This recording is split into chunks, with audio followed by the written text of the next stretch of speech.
বিষ্ণু ঈসা ইসলামের কাছে এক সাহাবী এসে বলল, ইয়া রাসূলুল্লাহ আ'তিনি শাইআন, আপনি আমাকে কিছু দান করেন, আমার কিছুই নাই। বিষ্ণু বললেন, তোমার কিছু নাই? সাহাবী বললেন, ইয়া রাসূলুল্লাহ ঘরে আমার শুধু দুইটি জিনিস আছে। কয়টা? চিল্লায় বলেন, কয়টা? এক হচ্ছে একটা জামা, দুই হচ্ছে পানি খাওয়ার একটা জগ। বিষ্ণু বললেন, এই দুইটাই নিয়ে আস। বিশ্বনবীর কথা শুনে ওই সাহাবী ঘর থেকে জামা নিয়ে আসলেন, পানি খাওয়ার জগ নিয়ে আসলেন। বিশ্বনবী সাল্লাল্লাহু আলাইহি ওয়াসাল্লাম ওনার মোবারক হাত দিয়ে এক হাতে জামা ধরে আরেক হাতে পানির জগটা ধরে সাহাবীদের দিকে উদ্দেশ্য করে বললেন, মাইয়াশতারি হাদাইন, এই দুইটা জিনিস কেনার মতো কে কে আছে দেখি? কয়েকজন হাত তুললো। বিশ্বনবী বললেন, কত দিয়ে কিনবা?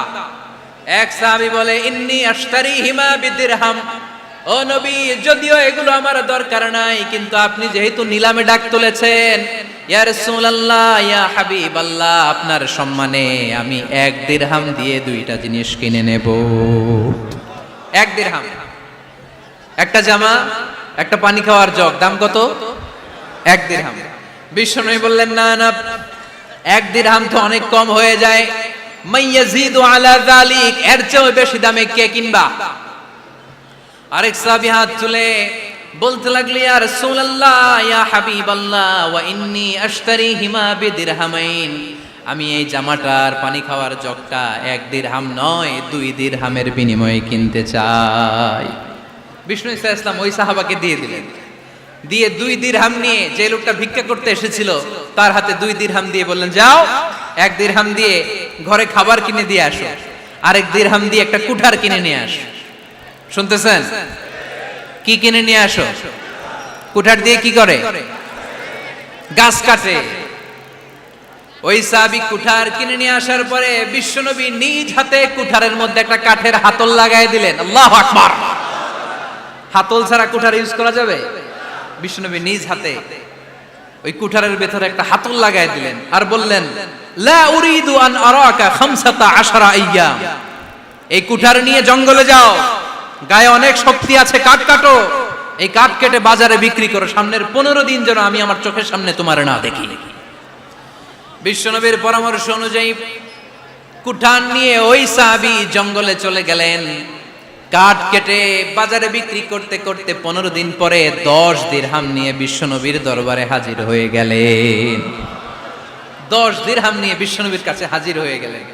সাহাবী এসে বলল, ইয়া রাসূলুল্লাহ এখন আর আমার ভিক্ষা করা লাগে না, আমার গায়ে অনেক শক্তি আল্লাহ দিয়েছে, আই এম ভেরি এনার্জেটিক, আপনার দেয়া বরকতের কুঠার দিয়ে আমি কাঠ কেটে কেটে স্বাবলম্বী হতে শুরু করেছি।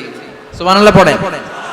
আমি এখন 10 দিরহামের মালিক। বিশ্বনবী বললেন, লা আইয়াহতাতিবা আহাদুকুম হুজমাতান আলা যাহরিহি খায়রুম মিন আইয়াসআলা শাইআন ফায়ু'তিয়াহু আও ইয়ামনাহু, যাদের গায়ে শক্তি আছে তারা ভিক্ষা না করে কাঠ কেটে পিঠে সেই বোঝা নিয়ে বাজারে বিক্রি করা অনেক ভালো, কারণ কারো কাছে যদি তুমি হাত পাতো সে দিতেও পারে নাও দিতে পারে, আর কষ্ট করলে কষ্ট কোনোদিন বৃথা যায় না। চিল্লায় বলেন ঠিক কিনা?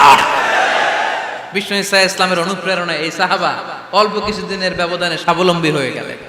What is the moral of the story? বিশ্বনবীর এই প্রফেটিক স্টোরি থেকে আমাদের কি শিক্ষা? লেসন নাম্বার 1, বিশ্বনবী চাইলেই ওই 2 দিরহাম দিয়ে বলতে পারতো, যাও খাবার দাবার কিনে ফ্যামিলিতে দিয়ে আসো। সে ওই 2 দিরহাম নিয়ে খাবার দাবার কিনে ফ্যামিলিকে খাইয়ে রাত্রে আবার ভিক্ষায় নামতো। কথা কন, রাত্রে কি করতো? ভিক্ষায় নামতো। বিষ্ণু ঈসা ইসলাম তাকে কাজ করে খাওয়ার জন্য উৎসাহ দিলেন। পাশাপাশি বিষ্ণু ঈসা ইসলাম পার্মানেন্ট সলিউশন দিলেন। এজন্য পার্মানেন্ট সলিউশনের ব্যবস্থা করতে হবে। অনেকে আমরা যাকাত দেই, যাকাতের শাড়ি দেই, যাকাতের লুঙ্গি দেই, আছে না নাই? লক্ষ্মীপুরে এরকম দেয় নাকি? কি দেয়? হ্যাঁ, গাড়ি, গাড়ি দেয়, শাড়ি না। যাকাতের শাড়ি, যাকাতের লুঙ্গি বলতে কোনো কথা ইসলামে নাই। এগুলো খুব কম দামি শাড়ি, যাদেরকে এগুলো দেয়া হয় তাদেরকে অপমান করা হয়, ঠিক কিনা? আল্লাহ বলেছেন, ওয়ালাকাদ কাররামনা বানি আদম, I have dignified the status of the sons of Adam, আমি আদমের সব সন্তানদেরকে সম্মানিত করেছি। সুবহানাল্লাহ পড়েন। আপনাদের চেয়ে সম্মানিত কেউ আছে? মানুষের চেয়ে সম্মানিত গোটা বিশ্বে আর কোনো মাখলুকাত আছে নাই। এজন্য যাকাতের শাড়ি দেয়া যাবে না, যাকাতের লুঙ্গি দেয়া যাবে না। যাকাতের শাড়ি আপনারা দেখছেন, এটারে একবার ধোয়ার পরে দ্বিতীয়বার পরা যায় না। মশারি কি পাতলা, এর চেয়েও পাতলা। এই জন্য যাকাতের শাড়ি, যাকাতের লুঙ্গি বলতে ইসলামে কোনো পরিভাষা নাই। আপনাকে স্বাবলম্বী করে দেওয়ার চেষ্টা করতে হবে। যারা লক্ষ্মীপুর জেলায় বিজনেস ম্যাগনেট আছেন, তারা একসাথে হয়ে একটা স্ট্রং যাকাত ম্যানেজমেন্ট প্ল্যাটফর্ম করতে পারেন, যেখান থেকে আপনারা বিভিন্ন থানায়, বিভিন্ন গ্রামে বাছাই করে করে কিছু ভাইদেরকে যাকাত দিতে পারেন স্বাবলম্বী করার উদ্দেশ্যে। যেই ফ্যামিলিকে আছে, কি নাম এটা, পল্লী উন্নয়ন ক্লাব, মাশাআল্লাহ, যাকাত ফান্ড দিয়ে বিদেশে লোক পাঠায়। এর চেয়ে সুন্দর পদ্ধতিতে যাকাত বিতরণ আর হতে পারে?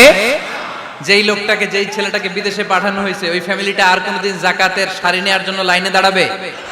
যেই ছেলেটাকে ওনারা অস্ট্রেলিয়ান গাভী কিনে দিছে, দুধ বিক্রি করে যেই ফ্যামিলিটা স্বাবলম্বী হতে শুরু করেছে, তারা আর কোনোদিন যাকাতের লাইনে যেয়ে দাঁড়াবে না। এজন্য যাকাত দিতে হবে স্বাবলম্বী করার জন্য। ইসলাম আমাদেরকে এটাই শিখিয়েছে, কাজ করে খেতে হবে। কাজে লজ্জা নেই, লজ্জা হচ্ছে অলসতায়। লজ্জা কিসে? আজকের আলোচনা থেকে এটা মুখস্থ করে নিতে হবে, কাজে লজ্জা নেই। লক্ষ্মীপুরের ইয়াংস্টারেরা শ্রমে লজ্জা নেই, পরিশ্রমে লজ্জা নেই, লজ্জা অলসতায়। লজ্জা কিসে? আরো জোরে। নবীরা কি এমনি এমনি বসে বসে খাইছে? কঠিন পরিস্থিতিতেও নবীরা পরিশ্রম করে উপার্জন করা লেগেছে, ঠিক কিনা? সাইয়েদনা মারিয়াম আলাইহিস সালাম, যার নামে আল্লাহ তাআলা কোরআনে একটা সূরা দিলেন,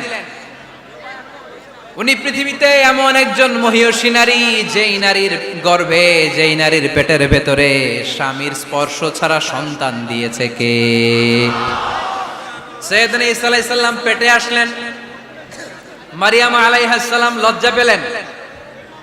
হায় হায়, কেমন করে এলাকাবাসীদের কাছে আমি আমার মুখ দেখাবো? বিয়ে করি নাই, স্বামী নাই, বিয়ে হয় নাই, স্বামী নাই, কিন্তু পেটে সন্তান চলে এসেছে। হায় হায়, এলাকায় কেমনে মুখ দেখাবো?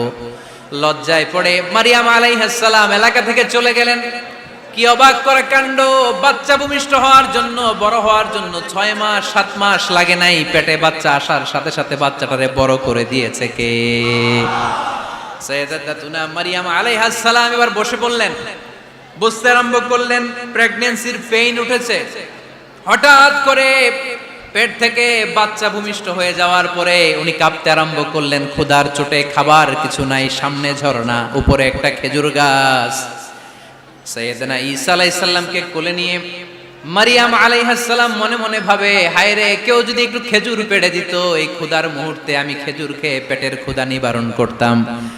রব্বুল আলামিন মারিয়ামকে উদ্দেশ্য করে আয়াত নাজিল করে দিলেন, ওয়া হুজ্জি ইলাইকি বিজিযিন নাখলাতি তুসাকিত আলাইকি রতবান জানিয়া। কোরআন সাক্ষী, হুজ্জি ইলাইকি বিজিযিন নাখলা, এর মানে হচ্ছে মারিয়াম, কেউ পেড়ে দিবে না, একটু কষ্ট করে হাতটা উঁচু করে খেজুরের ডালা ধরে ঝাঁকুনি মারো, টসটসে কাঁচা পাকা খেজুর নিচের দিকে পড়বে, তারপর তুমি তুলে খাবে। সুবহানাল্লাহ পড়েন। আল্লাহ চাইলে অটোমেটিক্যালি কারামাত হিসেবে খেজুরগুলো নিচে ফেলতে পারতেন না? কথা কোন? খেজুরগুলো অটোমেটিক্যালি নিচের দিকে পড়ছে? পড়ে নাই। আল্লাহ শিক্ষা দিয়েছে, যেই পরিস্থিতিতে থাকো না কেন, তোমাকে শ্রম ব্যয় করে, কষ্ট করে তোমার উপার্জন করতে হবে, রিজিকের বন্দোবস্ত করতে হবে। চিল্লায় বলেন ঠিক কিনা?